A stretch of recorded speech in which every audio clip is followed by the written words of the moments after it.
Hebreus capítulo 3. A gente vai ler todo o texto. Hebreus capítulo 3. E por isso, santos irmãos, que participais da vocação celestial, considerai atentamente o apóstolo e sumo sacerdote da nossa confissão, Jesus, o qual é fiel àquele que o constituiu, como também o era Moisés em toda a casa de Deus. Jesus, todavia, tem sido considerado digno de tanto maior glória do que Moisés, quanto maior glória do que a casa tem aquele que a estabeleceu. Pois toda a casa é estabelecida por alguém, mas aquele que estabeleceu todas as coisas é Deus.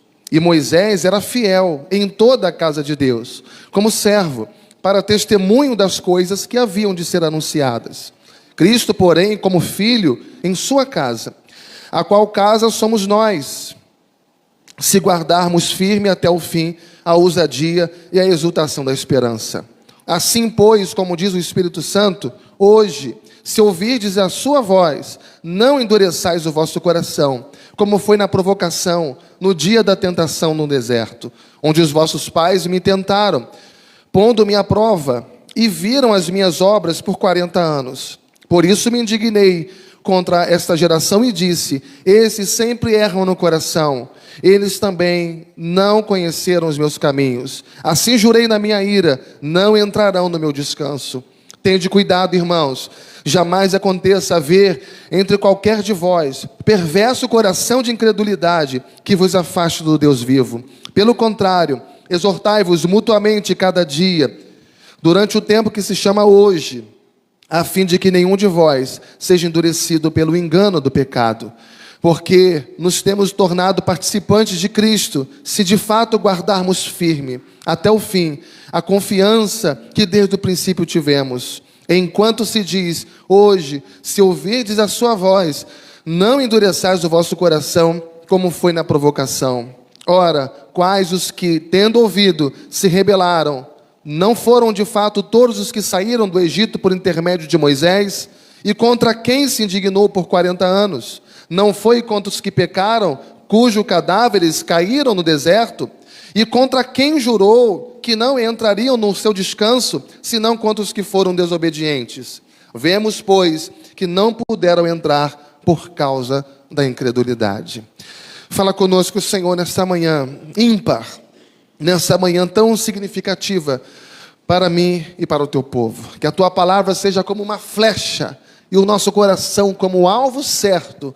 Que o Senhor e a sua vontade venha nos atingir, Senhor, poderosamente, para que possamos caminhar segundo o teu querer. É o que te pedimos, te agradecendo em nome de Jesus. Amém e amém. Glória a Deus.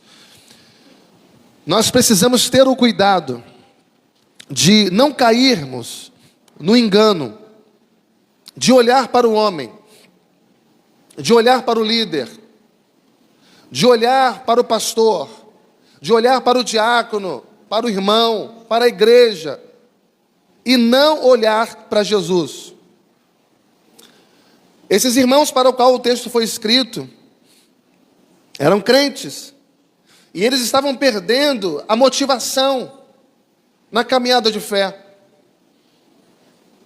Eles estavam perdendo o interesse, e o desânimo foi minando sutilmente o coração e a mente desses homens, e eles foram perdendo o entusiasmo no cristianismo, o entusiasmo por Jesus, o entusiasmo pelas coisas de Deus.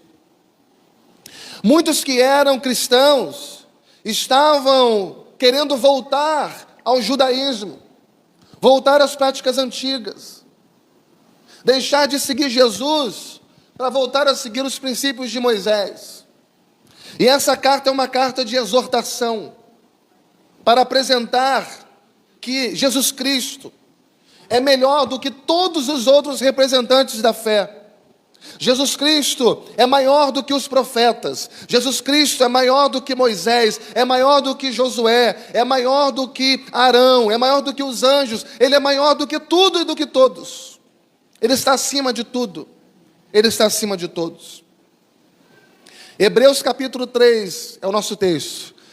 Versículo 1 diz: por isso, santos irmãos, que participais da vocação celestial, considerai atentamente o apóstolo e sumo sacerdote da nossa confissão, Jesus.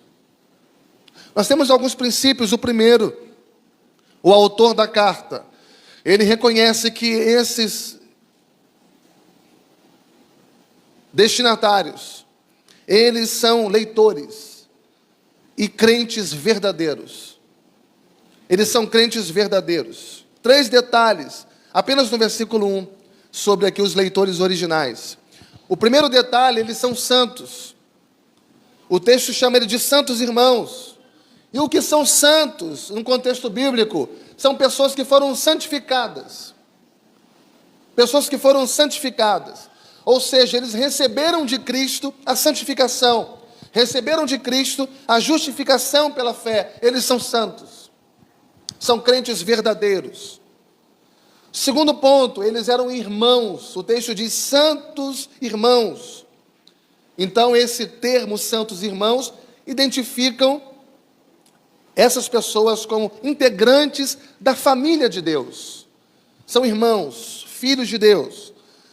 Terceiro ponto, eles eram, diz o texto, participantes da vocação celestial.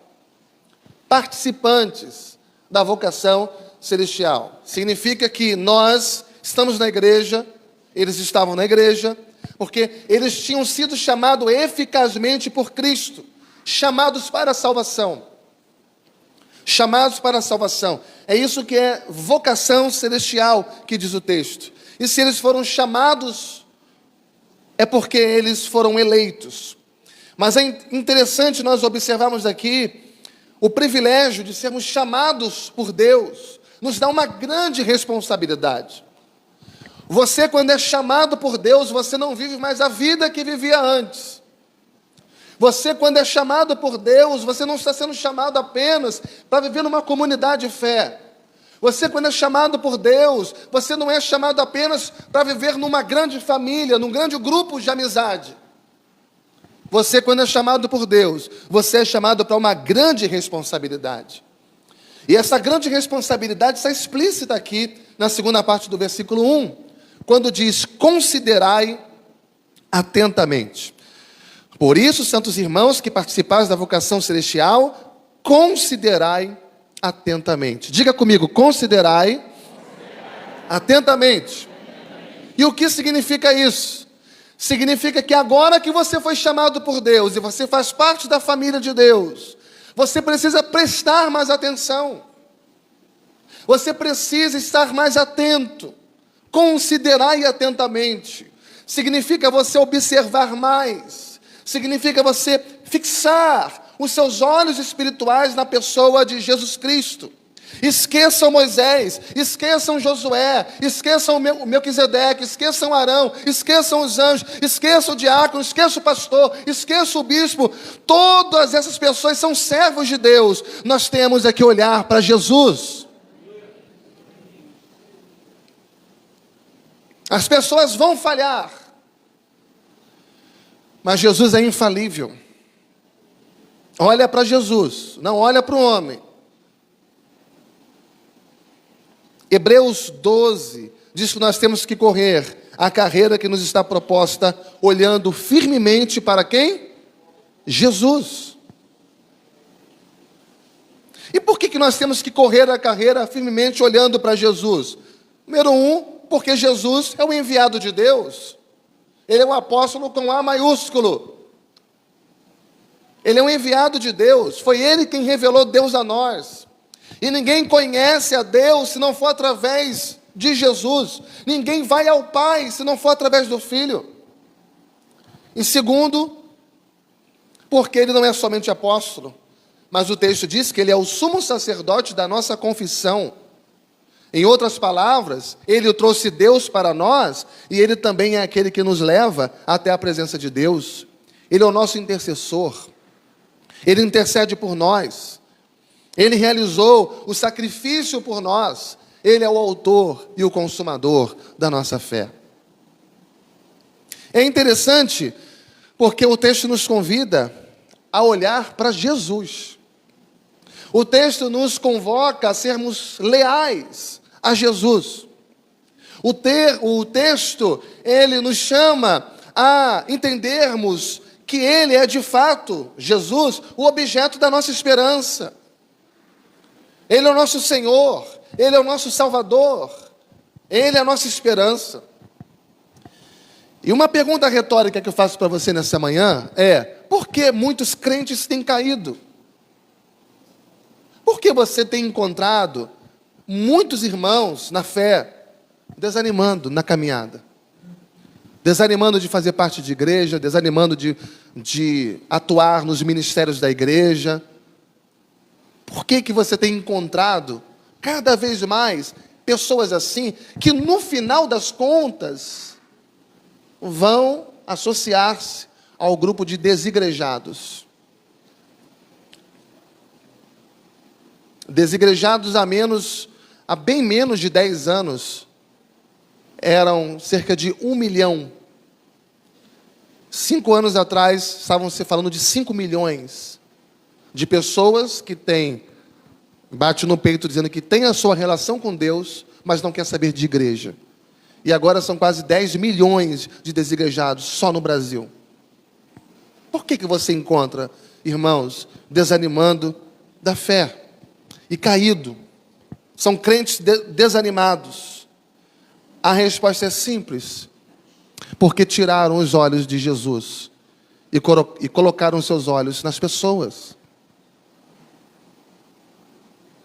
Tiraram os olhos de Jesus e colocaram os seus olhos nas pessoas.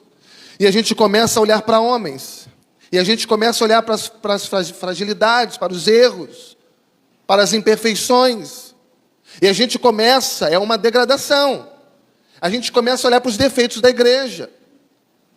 E agora a gente já não concorda mais com um monte de coisa. A gente acha que está tudo ruim.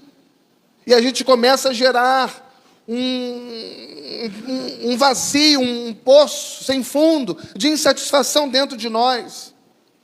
E aquilo vai nos tomando, porque o diabo é sujo, ele se aproveita. Ao invés de fixarmos a nossa esperança exclusivamente em Jesus Cristo, nós começamos a criar esperanças humanas. Nós começamos a criar expectativas com as pessoas, com os líderes, com os pastores, e nos frustramos. Porque todas as vezes que você depender de pastor, de líder, de pessoas, de irmãos, para se manter firme na fé, pode ser que o diabo lhe apronte uma armadilha. Porque a nossa esperança tem que ser Jesus. Veja que até agora falamos apenas do versículo 1, mas do versículo 2 ao versículo 6, o autor da carta vai exortar os seus leitores dessa ideia de voltar ao judaísmo, ou seja, de deixar de olhar para Jesus e voltar a olhar para Moisés. Não que Moisés não tenha sido uma referência para eles, mas é que Jesus é maior do que Moisés, é maior do que tudo. E eles estavam com essa ideia, desanimando, porque o cerco estava apertando, porque a vida não estava boa para eles, porque eles estavam insatisfeitos com a caminhada deles, e eles estavam pensando em voltar atrás. E o autor da carta faz uma comparação muito simples entre Jesus e Moisés. E é tão interessante que ele vai colocar aqui no versículo 17, no capítulo 2 e 17, ele vai colocar assim: por isso mesmo convinha que em todas as coisas se tornasse semelhante aos irmãos, para ser misericordioso e fiel sumo sacerdote nas coisas referentes a Deus, e para fazer propiciação pelos pecados do povo. O autor, falando de Jesus, que em todas as coisas foi semelhante a nós, para conseguir ser misericordioso, ou seja, para conseguir se colocar no nosso lugar e perceber as nossas dificuldades, e ao mesmo tempo sendo fiel a Deus, sem pecado algum. Em outras palavras, assim como Jesus foi fiel a Deus em todas as coisas, no início do versículo 3, você também vai ver que Moisés foi fiel a Deus. Versículo 5, e Moisés era fiel em toda a casa de Deus. O autor está fazendo uma comparação aqui entre Jesus e Moisés. Moisés também foi fiel a Deus, mas observa no texto que Moisés fazia parte da casa de Deus. Mas quem estabeleceu a casa? Foi Deus. Moisés fazia parte da casa, mas quem estabeleceu a casa foi Jesus. E Moisés é servo, e Jesus é filho, Jesus é Senhor, Jesus é o dono da casa. Jesus é superior a Moisés. E ele vai aqui traçando essa comparação para mostrar que sim, de uma certa forma, Moisés teve sim a sua glória, mas que a glória de Jesus é muito maior. Ele é o Rei da glória. Ele é o Rei da glória. Mas a partir do versículo 7, ele vai nos ensinar outra coisa muito importante. Nós devemos olhar para Jesus, já vimos isso, mas também devemos fugir da incredulidade. Fugir da incredulidade. E aqui o texto vai nos mostrar que Jesus morreu para nos salvar. Se Jesus morreu para nos salvar, se Jesus morreu para salvar você, você não pode perder a sua salvação, se você está em Cristo. Porque Ele morreu exatamente para isso, para garantir a tua salvação, e o Espírito Santo é o penhor da nossa esperança. O Espírito Santo está habitando dentro de você, para ajudar você a perseverar até o fim. Mas ao mesmo tempo a palavra de Deus diz que há, no meio da sua casa, pessoas com um coração rochoso. Tudo bem, Jesus morreu por você, você está salvo. A obra que Jesus fez na sua vida, ninguém pode desfazer. Mas existem pessoas com coração de pedra, com coração rochoso, que quando as dificuldades vêm, as tribulações vêm, os problemas vêm, as provações vêm, as pessoas desanimam, as pessoas querem desistir, as pessoas querem retroceder, as pessoas querem sair e viverem a sua própria vida do modo que acha melhor. Talvez você esteja passando por uma situação difícil, complicada na sua vida. E você precisa olhar para Jesus nesses momentos e tomar uma decisão muito importante que Ele vai colocar aqui para nós. Decisões práticas importantíssimas que Ele vai colocar aqui para nós. E a primeira prática, quando você enfrenta problemas, enfrenta provações, enfrenta tentações para desanimar na caminhada da fé, a prática número 1, ouça e submeta-se às Escrituras Sagradas. Diga comigo, ouça e submeta-se à autoridade das Escrituras Sagradas. Olha o que diz no versículo 7. Assim, pois, como diz o Espírito Santo, hoje, se ouvires a sua voz, não endureçais o vosso coração, como foi na provocação, no dia da tentação. Então você tem que ouvir. E a hora que você ouvir, você precisa se quebrantar e absorver aquilo que você está ouvindo. Deixa a Bíblia vencer você. Deixa a Bíblia vencer você. Então presta atenção. Se nós queremos combater a incredulidade, se nós queremos combater a dureza de coração, nós precisamos olhar para Jesus e precisamos nos submeter àquilo que Ele diz, àquilo que Ele fala. Porque Ele fala pelas Escrituras Sagradas. É o Espírito Santo que fala, e Ele está falando hoje aos corações de todos nós.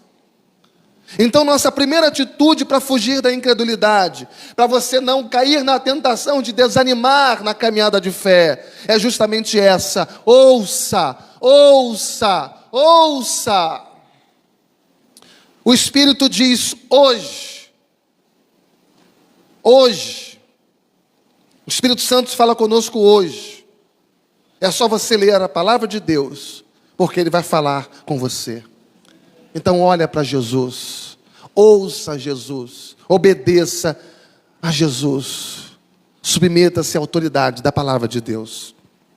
Segunda coisa, para você não se render à incredulidade, não cair na tentação de desanimar seu coração, na caminhada de fé. Aprenda com os erros dos outros. Diga comigo, aprenda com os erros dos outros. Veja que ele vai citar aqui, no texto que nós lemos, de Hebreus 3, a geração passada.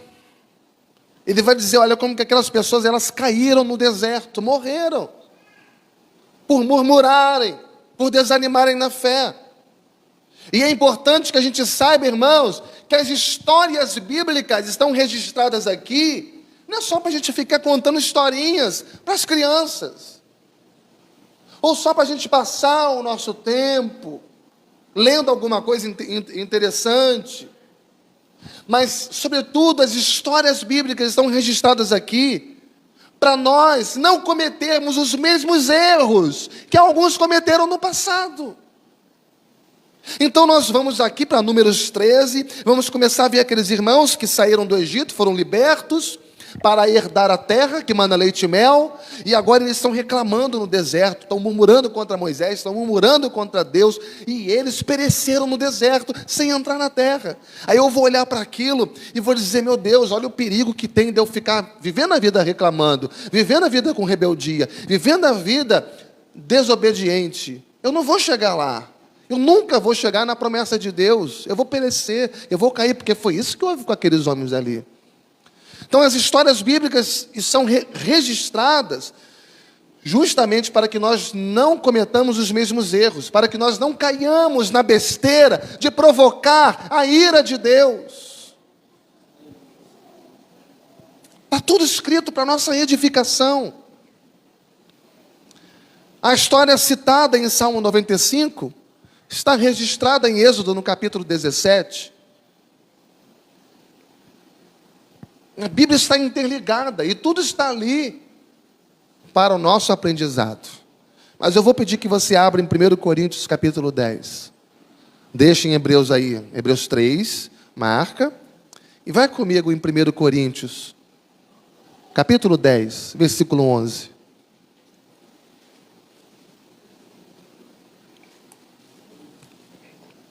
Na primeira carta de Paulo aos Coríntios, capítulo 10, versículo 11. Vamos ler juntos? Essas coisas lhe sobrevieram como exemplo e foram escritas para o quê?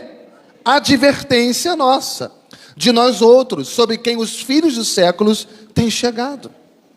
Olha, tudo aconteceu como exemplo. E tudo foi escrito para nos advertir. Nos advertir. Então, ouça a voz do Espírito Santo hoje. E o Espírito Santo fala através daquilo que está registrado, dos pecados, das práticas que foram cometidas. E por isso, tudo está registrado na Bíblia, para nós. A história de Israel, a história daquela geração, como eu disse, que saiu do Egito, foi marcada pela dureza de coração daquele povo, pela incredulidade daquele povo, pela murmuração e rebeldia daquele povo. E as consequências. E aquilo serve de exemplo para nós hoje. Então eu vou dar um conselho de Deus para vocês nessa manhã. Trate seus corações. Tratem seus corações, para que não sejam corrompidos, para que também não caiam no deserto da vida, pela incredulidade, pelo desânimo da fé, por murmurarem contra os propósitos de Deus para a sua vida. Não se permita ser levado, ser conduzido, ser tomado por esse grave erro de cair numa rotina de vida em que nada está bom, nada está legal. A igreja é isso, a igreja é aquilo, o irmão é isso, o irmão é aquilo, o pastor é isso, o pastor é aquilo, o líder é isso, o líder é aquilo. Quando na verdade o problema maior está dentro do seu próprio coração.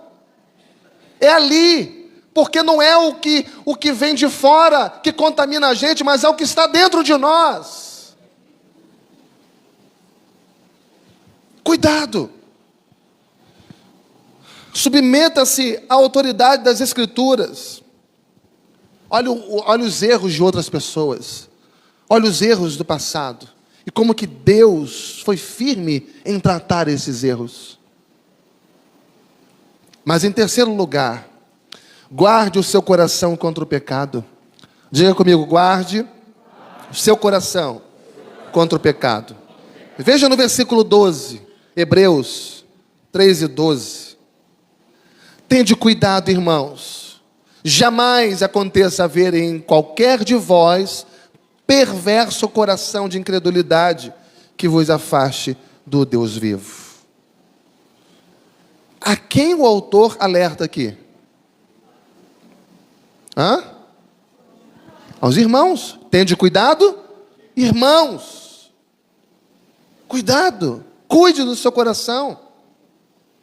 Marcos capítulo 7, versículo 21 e 22, não precisa abrir, mas você conhece a história. Jesus Cristo diz que é do coração do homem que procede toda a maldade.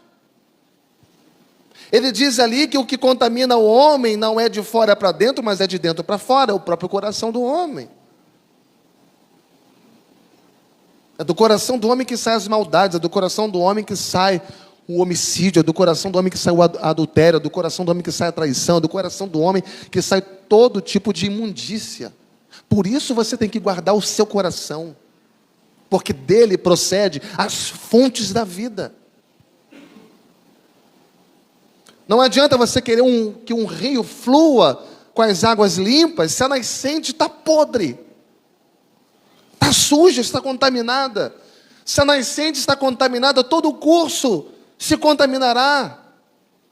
É preciso guardar o coração, seu próprio coração. E cada um cuide do seu.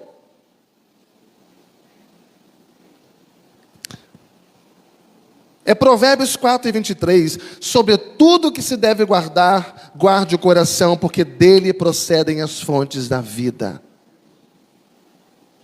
Guarda o teu coração. Não faça aquilo que o seu coração está mandando. Mas irmão, o que foi que houve com você? O que foi que houve? Irmã, peraí, irmã. Não, meu coração está mandando outra coisa. Ah, pastor, eu orei e o meu coração me mandou fazer isso. Tem alguma coisa errada. Mas está na moda isso. Está na moda fazer o que o coração manda. O problema é que o nosso coração é corrupto. O problema é que o nosso coração é incrédulo.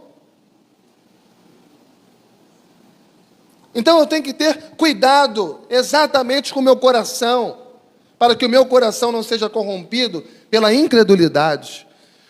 E a incredulidade, de acordo com Hebreus capítulo 3, versículo 12, é o pior e o mais perverso de todos os pecados. Mais perverso de todos os pecados. Tende cuidado, irmãos. Jamais aconteça haver em qualquer de vós perverso coração de incredulidade. O justo não vive pelo seu coração, por aquilo que o seu coração manda, nem pelas circunstâncias. O justo vive pela fé.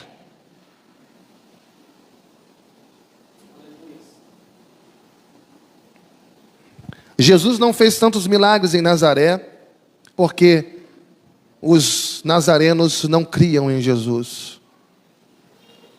Não havia fé em Nazaré. Quarto lugar, leia comigo Hebreus 3:10. Por isso, me indignei contra esta geração e disse: estes sempre erram aonde? No coração. Eles também não conheceram os meus caminhos. Sempre erram no coração. É quando você deixa o seu coração te levar, é que começa o problema de todas as coisas. Sempre erram no coração. Eles também não conheceram os meus caminhos. Olha para Jesus e fuja da incredulidade. Tá, pastor, mas como é mesmo que eu faço isso? Ouvindo o Espírito Santo. Aprendendo com os erros dos outros. Guardando o seu coração contra o pecado da incredulidade. Mas em quarto lugar, procure conhecer os caminhos de Deus. Eles erram no coração, eles não conhecem o meu caminho. Então procure conhecer os caminhos de Deus. Foi o próprio Deus que disse através do profeta Isaías: os meus caminhos não são os vossos caminhos. O caminho de Deus não é igual ao nosso. Os pensamentos de Deus não são como os nossos. São diferentes.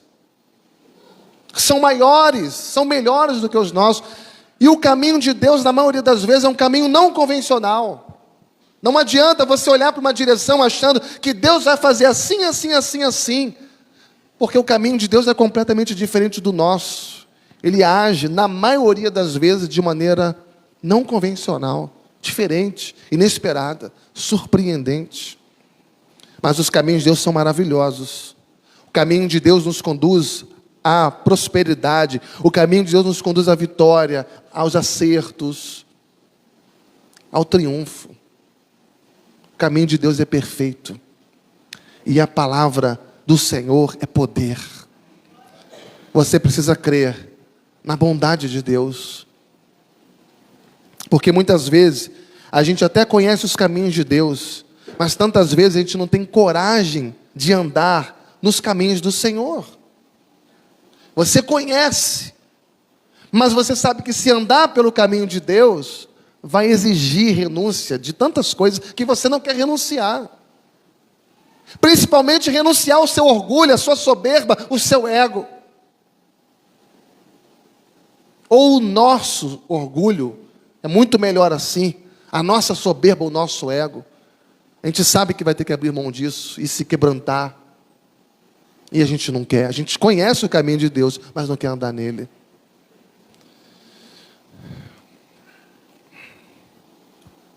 E eu queria dizer para você, bem claramente, à luz de Romanos 12, que a vontade de Deus é boa, perfeita e agradável.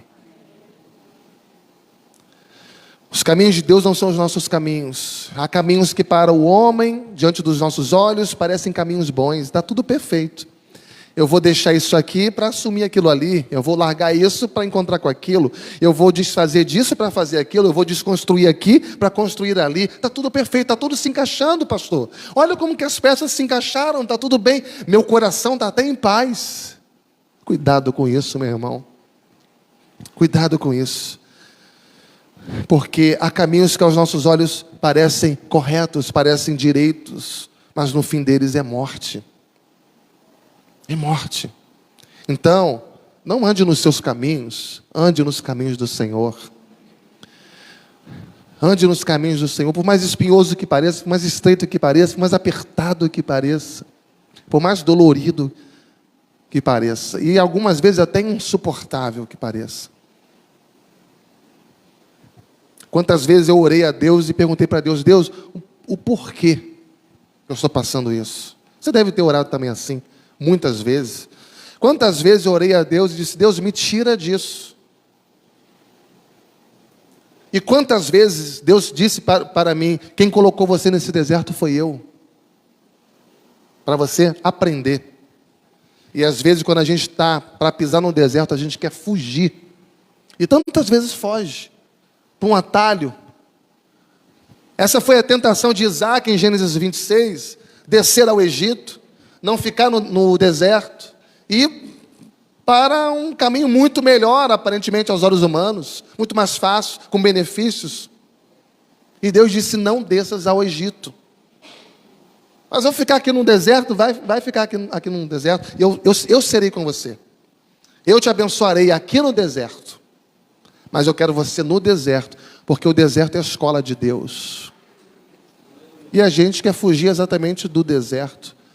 Falei na semana passada, você ou vai ser vítima, ou você vai ser aprendiz.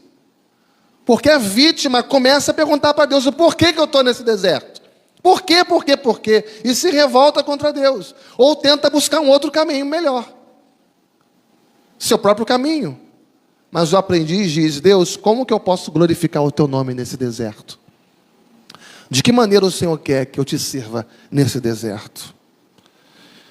Então, irmãos, ande nos caminhos do Senhor. e procure conhecer a vontade de Deus para a sua vida. Busque a direção do Espírito Santo para a tua vida.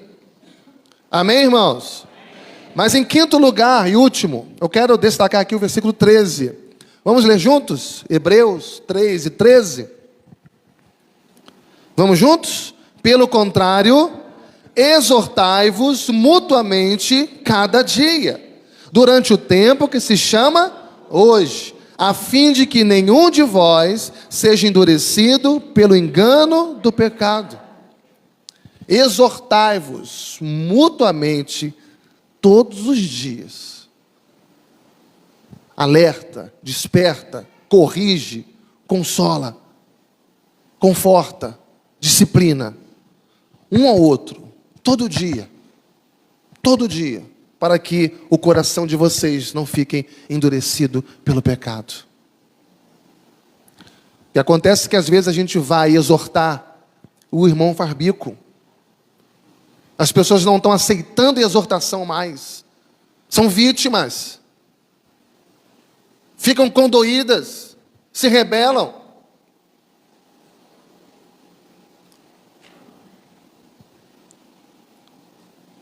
Veja, a exortação é um mandamento mútuo. É para todo mundo. Nós precisamos praticar o encorajamento mútuo. Nós precisamos encorajar uns aos outros, advertir uns aos outros. E é tão interessante que esse encorajamento, essa exortação, advertência, é uma necessidade diária. Veja o que diz o texto aqui no versículo 13. Pelo contrário, exortai-vos mutuamente cada dia. É dia a dia. Dia a dia, nós precisamos ser disciplinados, corrigidos, precisamos de consolo, de encorajamento. E uma das formas de combater a incredulidade do nosso coração, segundo o versículo 13, é quando nós exortamos uns aos outros. É interessante o texto. A exortação é necessária por causa do engano do pecado. Por causa dos ataques ininterruptos que Satanás faz contra as nossas vidas.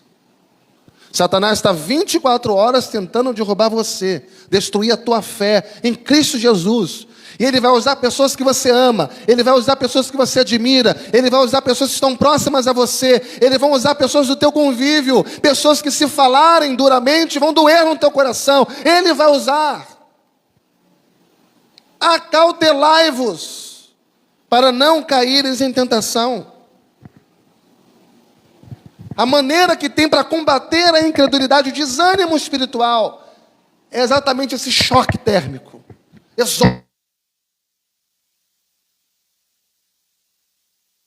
Amorosamente, mas firmemente. É o equilíbrio do amor e da firmeza. Não é passar pano quente nos erros. É ser firme. E ao mesmo tempo, amoroso como alguém que briga pelo bem do outro. Você já chegou para alguém da sua casa, algum amigo próximo, e disse: olha, estou brigando com você, mas é para o seu bem. Porque eu te amo. Porque eu não quero que você caia. Quem já? Mas quando isso acontecer com você também, vier de outra pessoa para você, aceite. Porque é para o seu bem.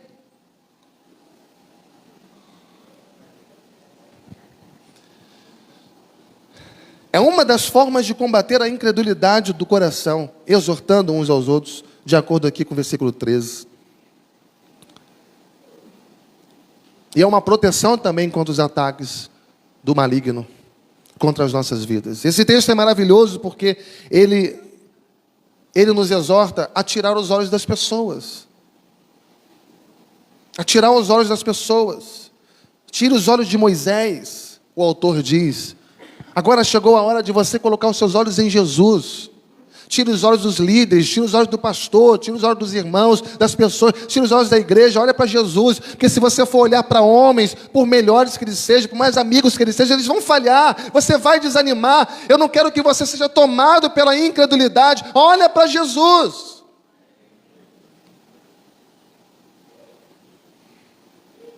Fixar os nossos olhos atentamente na pessoa de Jesus, mas ao mesmo tempo, de forma prática, de forma experimental, tomar cuidado.